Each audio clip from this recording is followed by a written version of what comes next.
Good morning students. आज हम लोग वर्ग 13 के तत्वों की भौतिक गुणों के बारे में पढ़ेंगे। हमने पिछली क्लास में पढ़ा था कि वर्ग 13 के तत्व जो हैं वो पी ब्लॉक तत्वों के अंतर्गत आते हैं। पी ब्लॉक तत्वों के हमने सामान्य गुणधर्म पढ़े, सामान्य विशेषताएं पढ़ी, परिभाषा पढ़ी। मैं एक बार उसको रिवाइज कर देता हूँ कि हमारा जो नेक्स्ट चैप्टर हमने कल स्टार्ट किया था उसमें हमने क्या पढ़ा था कि पी ब्लॉक के तत्व क्या होते हैं। वे तत्व जिनके बाह्यतम कोश का अंतिम इलेक्ट्रॉन पी कक्षक पी उपकोश में भरा जाता है वो क्या कहलाते हैं, पी ब्लॉक के तत्व कहलाते हैं। क्लियर है। वर्ग संख्या 13 से 18 तक के जो तत्व हैं वो पी ब्लॉक तत्वों की श्रेणी में आते हैं। पी ब्लॉक के तत्व सामान्यतया अधात्विक प्रकृति के होते हैं। सामान्यतया अधात्विक प्रकृति के होते हैं, इसका मतलब पी ब्लॉक के तत्वों में सभी वैरायटी होती है, धातु भी है, उपधातु भी है और अधातु भी है। पी ब्लॉक के तत्वों के बाह्यतम कोश का जो सामान्य इलेक्ट्रॉनिक विन्यास था वो था ns2nd126। s में 2 इलेक्ट्रॉन और p कक्षक में 1 से लेकर 6 तक चेंज होता है वर्ग संख्या 13 से 18 तक। सभी वर्गों के प्रथम सदस्य के नाम के आधार पर इनको परिवार के नाम से जाना जाता है, जैसे बोरोन परिवार, कार्बन परिवार, नाइट्रोजन परिवार, ऑक्सीजन परिवार, फ्लोरीन परिवार और हीलियम परिवार। कुछ तत्वों के प्रसिद्ध नाम भी हैं, जैसे वर्ग 16 के तत्वों को चेलकोजन कहा जाता है क्योंकि ये अयस्क बनाते हैं। अयस्क बनाने वाले तत्वों को क्या कहा जाता है, चेलकोजन। तो वर्ग 16 के तत्वों को जो है वो चेलकोजन कहा जाता है। वर्ग 17 के तत्वों को हेलोजन कहा जाता है और वर्ग 18 के तत्वों को अक्रिय गैसें, उत्कृष्ट गैसें, शून्य वर्ग के तत्व भी कहा जाता है। हमारे सिलेबस में वर्ग संख्या 13 है और 14, 15, 16, 17, 18 सीनियर के सिलेबस में है। तो हमने वर्ग संख्या 13 को स्टार्ट किया था कल क्लास में। सबसे पहले हमने पढ़ा था कि वर्ग संख्या 13 के तत्वों के नाम, उनके प्रतीक, उनके परमाणु क्रमांक और उनके बाह्यतम कोश का विन्यास। तो हमने क्या लिखा था कि बाह्यतम कोश का विन्यास होता है NH2nP1, boron, aluminium, gallium, indium और थेलियम। 5 तत्व हैं वर्ग संख्या 13 में। बोरोन एक अधातु है, बोरोन एक क्या है, अधातु है। और शेष तत्व क्या है, धात्विक प्रकृति प्रदर्शित करते हैं। उसके बाद हमने पढ़ा इनकी उपलब्धता के बारे में। बोरोन एक दुर्लभ तत्व है। एल्यूमिनियम मुख्यतया बॉक्साइट के रूप में पाया जाता है, क्रायोलाइट के रूप में पाया जाता है। शेष तत्व जो है प्रकृति में कम पाए जाते हैं। ठीक है। एल्यूमिनियम जो है प्रकृति में भूप्रपटी पर पाया जाने वाला तीसरा सर्वाधिक तत्व है ऑक्सीजन व सिलिकॉन के बाद। उसके बाद हमने पढ़ा कि इनके परमाणु आकार और आयन ऊर्जा के बारे में। परमाणु आकार में हमने पढ़ा था कि सामान्यतया क्या होता है, बोरोन से थेलियम की तरफ जाने पर परमाणु आकार में वृद्धि होती है क्योंकि इलेक्ट्रॉन की संख्या बढ़ती है, कोश की संख्या बढ़ती है। परंतु एक अपवाद था कि गैलियम की परमाणु त्रिज्या एल्यूमिनियम से भी कम होती है। उसका रीजन क्या था, क्योंकि गैलियम में इलेक्ट्रॉन की संख्या होती है 31 और एल्यूमिनियम में इलेक्ट्रॉन की संख्या है 13। तो गैलियम से पहले 3D संक्रमण श्रेणी के 10 तत्व आते हैं जिनमें इलेक्ट्रॉन 3D कक्षक में भरे जाते हैं और D कक्षक में पड़े हुए वो 10 इलेक्ट्रॉन जो हैं वो आंतरिक कक्षकों में उपस्थित होने के कारण दुर्बल परिरक्षण प्रभाव प्रदर्शित करते हैं। इसलिए बाह्यतम कोश के इलेक्ट्रॉन पर नाभिक का आकर्षण बल बढ़ जाता है। इसलिए गैलियम की परमाणु त्रिज्या अपवाद स्वरूप एल्यूमिनियम से क्या होती है, कम होती है। हमने पढ़ा है कि परमाणु आकार और आयन ऊर्जा एक दूसरे के व्युत्क्रमानुपाती होते हैं। एक दूसरे के क्या होते हैं, व्युत्क्रमानुपाती होते हैं। तो जैसे जैसे परमाणु आकार में विभिन्नता आएगी वैसे वैसे आयन ऊर्जा में विभिन्नता आएगी। आज हमारा जो टॉपिक है वो है वर्ग संख्या 13 के तत्वों के भौतिक गुणधर्मों में गलनांक और क्वथनांक के बारे में पढ़ेंगे। तो बात करें हम वर्ग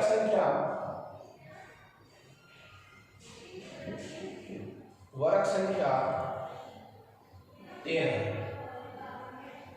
के जो गुणधर्म है उसमें हमारा थर्ड है वो है गलनांक तथा क्वथनांक। गलनांक तथा क्वथनांक। बात करूं मैं तत्वों की तो बोरोन, एल्यूमिनियम, गैलियम, इंडियम और हीलियम। ठीक है, बोरोन, एल्यूमिनियम, गैलियम, इंडियम और हीलियम। वर्ग में जब हम टॉप टू बॉटम चलेंगे, ऊपर से कहां चलेंगे, नीचे, तो सामान्यतया गलनांक के जो मान है, किसके मान है, गलनांक के, जो गलनांक के मान है, गलनांक के जो मान है, गलनांक में तो क्या होगी, वृद्धि, और क्वथनांक में क्या होगी, कमी। इतना ज्यादा कोई इंपॉर्टेंट नहीं है। वर्ग संख्या 13 के तत्वों के गलनांक और क्वथनांक की यदि बात करूं तो इनके गलनांक के मानों में वर्ग में ऊपर से नीचे जाने पर क्या होती है, वृद्धि होती है, और क्वथनांक के मानों में क्या होती है, कमी होती। ओके, गलनांक और क्वथनांक के बाद हमारी बात आती है ऑक्सीजन अवस्था की तरफ। इसलिए ऑक्सीजन अवस्था बहुत इंपॉर्टेंट टॉपिक है, और इंपॉर्टेंट टॉपिक है इसी वजह से ये तत्व जो है वो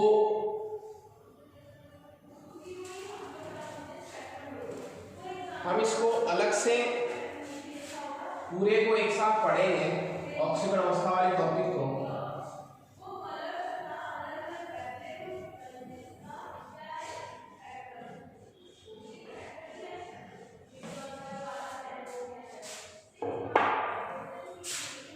चार नंबर जो गुणधर्म है वो है ऑक्सीजन अवस्था।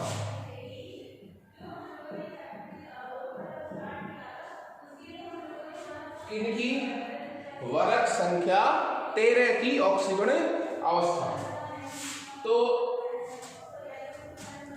देखिए, वर्ग संख्या 13 के बायटन कोष का विन्यास क्या होता है, NH2 Np1। बायतन कोष का विन्यास क्या होता है, NH2 Np1। तो बायतन कोष में कितने इलेक्ट्रॉन हैं, 3। तो वर्ग संख्या 13 के तत्व जो है वो सामान्यतया कितनी ऑक्सीजन अवस्था प्रदर्शित करते हैं, +3। 3 इलेक्ट्रॉन त्यागने की कोशिश करते हैं।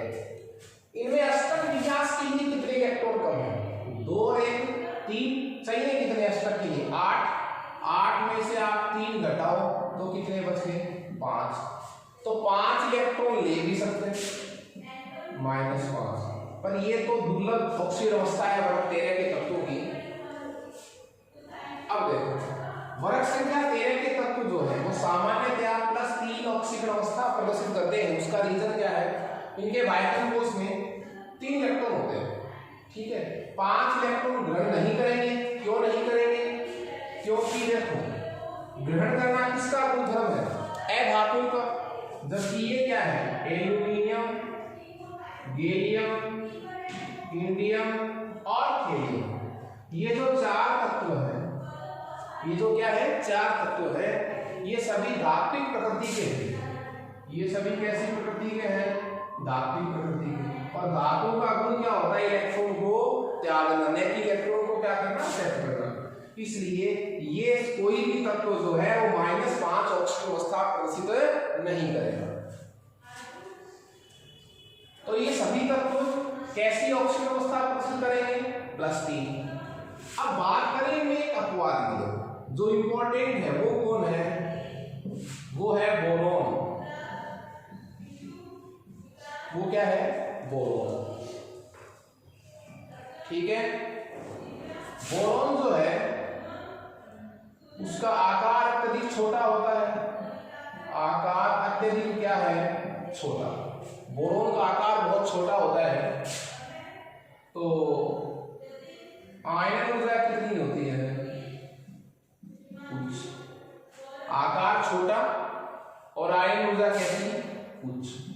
ठीक है, ये दो कंडीशन बोरोन में लगती हैं, इसलिए बोरोन से 3 इलेक्ट्रॉन निकालने के लिए बहुत ज्यादा एनर्जी आवश्यक होती है। इसलिए बोरोन जो है वो 3 इलेक्ट्रॉन नहीं त्यागने की प्रवृत्ति रखता, वो सहज संयोजक बंध बनाने की प्रकृति रखता, मतलब वो पार्टनरशिप करेगा, त्यागेगा नहीं। तो बोरोन जो है उसमें कैसी प्रकृति पाई जाती है? सहज संयोजक प्रवृत्ति। और उसकी वजह क्या है? क्योंकि बोरोन का जो आकार है वो अत्यधिक क्या होता है? छोटा होता है, उसकी आयन ऊर्जा उच्च होती है, इसलिए बोरोन की 3 आयन एंथैल्पियों का योग जो है वो बहुत अधिक होता है। इसलिए बोरोन जो है वो सहज संयोजित यौगिक बनाता है, आयनिक नहीं बनाता। ठीक है, अब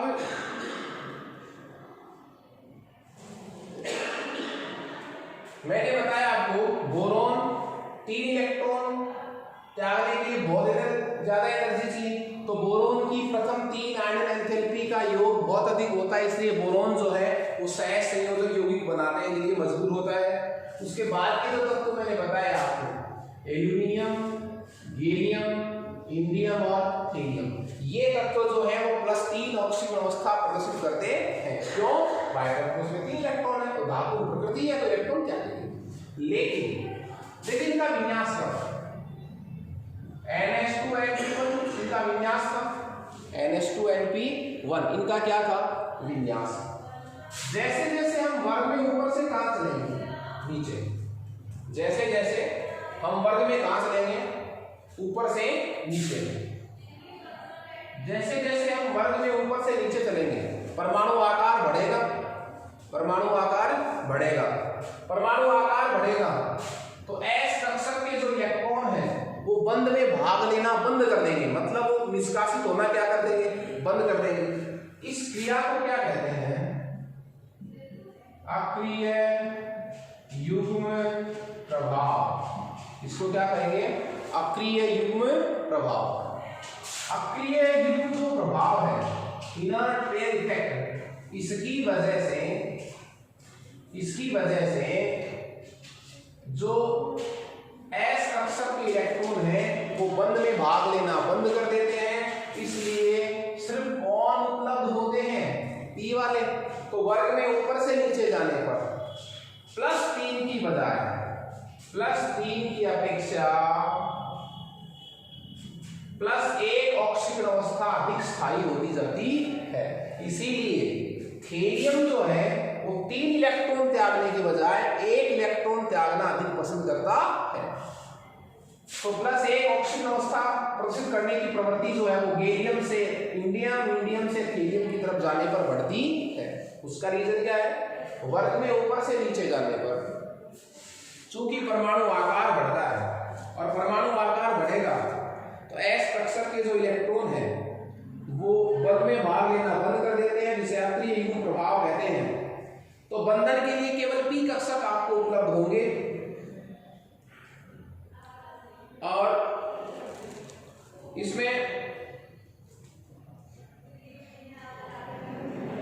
इसमें क्या होगा कि जो थेलियम है उसका आकार इतना अधिक हो जाता है कि वो 3 इलेक्ट्रॉन की बजाय 1 इलेक्ट्रॉन त्यागना अधिक पसंद करता है।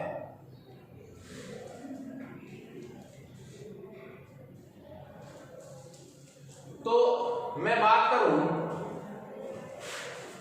इनकी ऑक्सीजन अवस्था की, तो आपको इतना सा याद रखना है। सामान्य ऑक्सीजन अवस्था +3, बोरोन का आकार छोटा, उच्च आयन ऊर्जा, तो सहज संयोजक बंध बनाने की प्रवृत्ति रखता है। -5 ऑक्सीजन अवस्था प्रदर्शित नहीं करेंगे क्योंकि ये लगभग इसी प्रकृति के, धातु प्रकृति के हैं। वर्ग में ऊपर से नीचे जाने पर +3 की अपेक्षा +1 ऑक्सीजन अवस्था अधिक स्थायी होती जाती है। क्यों?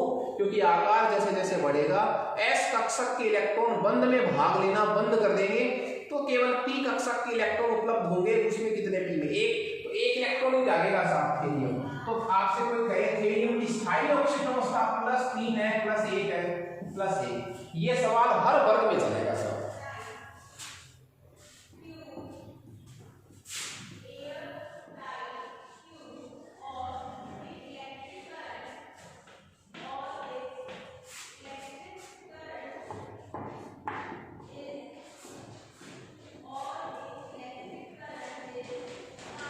उसके बाद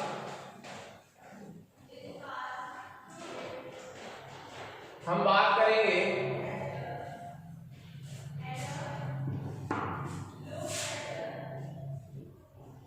रासायनिक क्रियाशीलता की।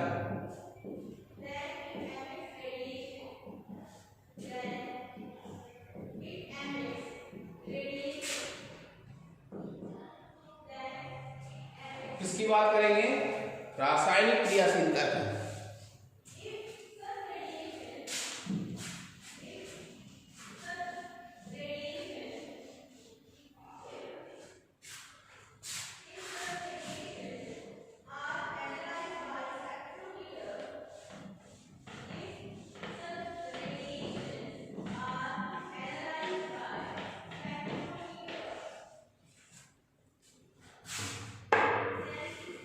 देखिए, क्रियाशीलता की बात करूं तो लिखूंगा बोरॉन, एल्यूमिनियम, गैलियम, इंडियम और हेलियम। क्लियर है? बोरॉन की प्रथम 3 आयन एंथैल्पियों का योग उच्च होता है, इसलिए बोरॉन जो है वो कैसे यौगिक बनाने की प्रवृत्ति रखता है? सह संयोजक। और एल्यूमिनियम जो है, गैलियम, इंडियम और हेलियम, ये दोनों प्रकार के यौगिक बनाते हैं। ये आयनिक यौगिक भी बनाते हैं और सह संयोजक यौगिक, आयनिक यौगिक भी बनाते हैं और कैसे यौगिक बनाते हैं? सह संयोजक। दोनों प्रकार के यौगिक बनाते हैं। वर्ग 13 के तत्वों के जो यौगिक हैं उसमें उनका क्या कंप्लीट नहीं होता? अष्टक निर्माण। अष्टक निर्माण कंप्लीट नहीं होता था। कैसे? आप देखिए, BF3 AlCl3, तो यहां भी 6 इलेक्ट्रॉन है, यहां भी 6। तो जो वर्ग 13 के तत्वों के जो यौगिक है वो लुईस अम्ल की प्रकृति प्रदर्शित करते हैं। लुईस अम्ल की प्रकृति प्रदर्शित करते हैं। और क्या होगा? लुईस अम्ल की प्रकृति जब ये प्रदर्शित करेंगे तो लुईस अम्ल का मतलब क्या हुआ? लुईस क्या कहता है? जिसके पास एकाकी इलेक्ट्रॉन युग्म, एकाकी इलेक्ट्रॉन युग्म जो दाता है, जो देता है लोन पेयर को, वो तो कैसी प्रकृति का है? लुईस क्षार। और जो एकाकी इलेक्ट्रॉन युग्म ग्राही है वो क्या है? लुईस के अकॉर्डिंग अम्ल। तो इनका तो अष्टक पूरा होता ही, बोरॉन का, एल्यूमिनियम का, इनके यौगिकों में। तो ये इलेक्ट्रॉन युग्म को ग्रहण करना चाहेंगे तो ये कैसी प्रकृति प्रदर्शित करेंगे? लुईस अम्ल। और जब इनसे क्रिया करेगा कोई लुईस क्षार तो उप सह संयोजक बन ये बनाएंगे। कैसे? देखो, ये BF3 है, ये अमोनिया है। अमोनिया लुईस क्षार क्यों है? क्योंकि नाइट्रोजन पर एक क्या पड़ा है? लोन पेयर पड़ा है, तो ये लुईस क्षार है। ये लुईस क्षार है, इसका अष्टक पूरा नहीं है, ये लुईस अम्ल है। तो दोनों के बीच बंध कैसा बन जाएगा? इन 2 इलेक्ट्रॉन से ये क्या बना लेगा? बंध। किससे? बोरॉन से। तो 3 × 6 और 2 8, इसका भी अष्टक पूरा हो गया। तो ये लुईस अम्ल की भांति व्यवहार करते हैं और लुईस क्षारों से उप सहसंयोजक यौगिक बनाते हैं।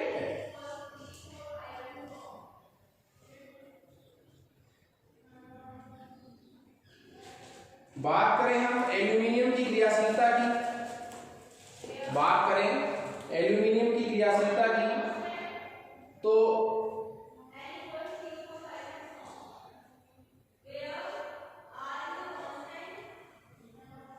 जो एल्यूमिनियम है वो तुलनात्मक रूप से, एल्यूमिनियम जो है, बात करूं मैं किसकी क्रियाशीलता की, एल्यूमिनियम की क्रियाशीलता की यदि बात करूं, एल्यूमिनियम की यदि मैं क्या करूं, क्रियाशीलता की यदि मैं क्या करूं, बात करूं, तो एल्यूमिनियम की क्रियाशीलता तुलनात्मक रूप से क्या होती है साहब, कम होती है। कम क्यों होती है? क्योंकि एल्यूमिनियम की सतह पर जो है वो किसकी परत जम जाती है, ऑक्साइड की परत जम जाती है, ऑक्साइड की क्या हो जाती है, परत जम जाती है, इसलिए इसकी क्रियाशीलता जो है वो क्या हो जाती है, कम हो जाती है। इसलिए हम क्या करेंगे, इसकी क्रियाशीलता बढ़ जाए, इसकी क्रियाशीलता बढ़ जाए तो हम क्या करेंगे कि एल्यूमिनियम को अमलगम में घोलेंगे। अमलगम मतलब क्या हुआ, मरकरी के साथ इसका मिक्सचर बढ़ा दो, एल्यूमिनियम का किसके साथ मिक्सचर, मरकरी के साथ। ये कैसा एल्यूमिनियम कहलाएगा, अमलगम एल्यूमिनियम। इस पर ऑक्साइड की परत नहीं जमती, इस पर ऑक्साइड की परत नहीं जमती, और जब इस पर ऑक्साइड की परत नहीं जमती तो ये जो है वो क्या हो जाता है, क्रिया कर लेता है, मतलब इसकी क्रियाशीलता जो है वो क्या हो जाती है, बढ़ जाती है। क्षारों से क्रिया कर लेता है, लवणों से क्रिया कर लेता है। इसके बाद हम वर्ग संख्या 13 के तत्वों के उपयोग पढ़ेंगे। क्रियाशीलता में मैंने आपको बताया है कि बोरोन का आकार छोटा, वो सहसंयोजक यौगिक बनाने की प्रवृत्ति रखता है, और एल्यूमिनियम की क्रियाशीलता कम है क्योंकि उस पर अक्रिय ऑक्साइड की परत जम जाती है। परत नहीं जमे इसके लिए हम इसको अमलगम रूप में लाएंगे। जो एल्यूमिनियम अमलगम है उस पर जो है वो ऑक्साइड की परत नहीं जमती, और ऑक्साइड की परत नहीं जमेगी तो एल्यूमिनियम जो है वो जलीय क्षार लवणों से क्रिया कर लेगा। उसके बाद हम बात करें वर्ग 13 के तत्वों के उपयोग। वर्ग संख्या 13 के जो तत्व हैं, बोरॉन, एल्यूमिनियम, गैलियम, इंडियम और थेलियम, इन तत्वों के दैनिक जीवन में क्या क्या उपयोग है। तो सबसे पहले हम बात करें बोरोन का। बोरोन का जो उपयोग है वो एक तो इस्पात को कठोर बनाने में, इस्पात को कठोर बनाने में, ठीक है, सबसे अच्छा उपयोग इसका ये है। और धातु की सोल्डरिंग, सोल्डरिंग का मतलब होता है उनके किनारों को तोड़ना मरोड़ना, ठीक है, उसको आकार प्रदान, ढलवां सतह देना। धातुओं की सोल्डरिंग में फ्लक्स के रूप में, फ्लक्स का मतलब किसके रूप में मिलाया जाता है, इसको गालक के रूप में मिलाया जाता है।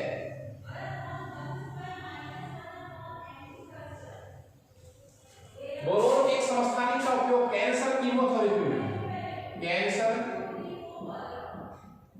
कीमोथेरेपी में बोरोन का एक समस्थानिक होता है B10, और B10 जो होता है बोरोन का एक समस्थानिक, उसमें न्यूट्रॉन अवशोषण की अद्भुत क्षमता होती है। न्यूट्रॉन अवशोषण की क्या होती है, अद्भुत क्षमता होती है।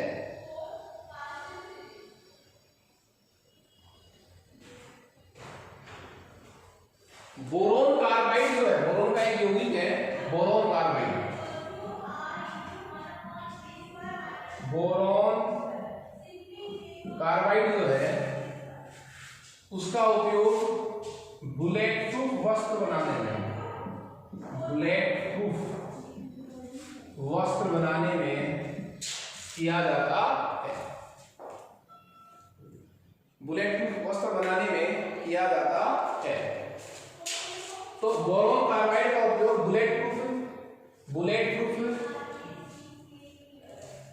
प्रूफ वस्त्र बनाने में किया जाता है। जो बोरोन कार्बाइड है, और एक नाम और मैं बता दूं आपको, बोरोन नाइट्राइड, बोरोन नाइट्राइड जो है, इन दोनों की जो कठोरता है वो हीरे से भी अधिक होती है, हीरे से भी क्या होती है, अधिक होती है। एल्यूमिनियम जो है, एल्यूमिनियम विद्युत की क्या है, चालक है, इसलिए इसका उपयोग तार बनाने में किया जाता है। इसके एक मिश्र धातु है ड्यूरालुमीन,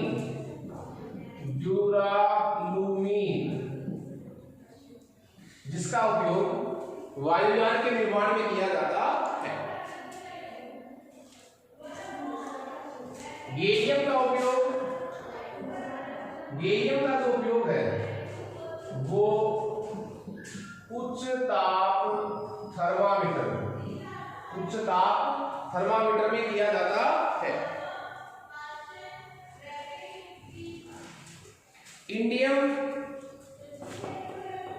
इंडियम का जो उपयोग है वो विद्युत लेपर में, और थेलियम का उपयोग जो है वो मिश्र धातु बनाने में। तो इसमें जो मुख्य उपयोग है वो बोरोन के हैं और एल्यूमिनियम के हैं। गेलियम का जो उपयोग है वो अच्छा है, उच्च ताप थर्मामीटर बनाने में किया जाता है। कल हम बोरोन और उसके यौगिकों के बारे में पढ़ेंगे। Okay, thank you students.